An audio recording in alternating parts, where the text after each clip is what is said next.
বিশ্ব মাদক বিরোধী দিবস উপলক্ষে জলপাইগুড়ি জেলা পুলিশের পক্ষ থেকে একটি র্যালি বের করা হয়। এদিন জলপাইগুড়ি শহরের সোনাউল্লা বিদ্যালয়ের সামনে থেকে এই র্যালি বের করা হয়। সেখানে উপস্থিত ছিলেন জলপাইগুড়ি জেলা পুলিশ সুপার খান্ডাওয়ালে উমেশ গণপাত সহ অন্যান্য পুলিশ আধিকারিকেরা। বিশ্ব মাদক বিরোধী দিবস উপলক্ষে জলপাইগুড়ি শহরে এই র্যালি বের করা হয়। পুলিশের সঙ্গে র্যালিতে অংশ নেন বিভিন্ন বিদ্যালয়ের ছাত্রছাত্রী ও স্বেচ্ছাসেবী সংগঠনের সদস্যরা।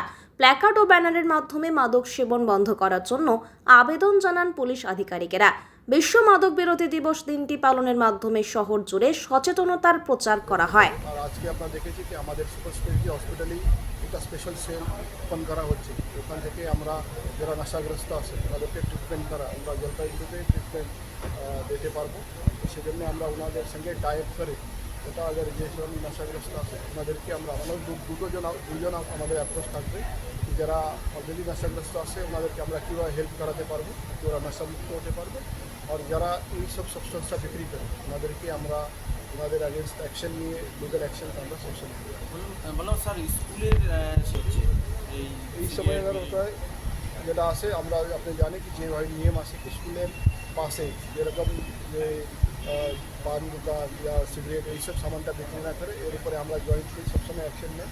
আর এই সময় ধর্মে আগে আপনার কাছেই কোনো ইনফরমেশন থাকে আপনি সবসময় আমাকে জানাবো, আমরা এটা লিগাল অ্যাকশন নিয়েছি। পুরসভাগুলো অভিযান করছেন জেলা জুড়ে, কীভাবে করছেন আপনারা জেনেছেন অভিযান?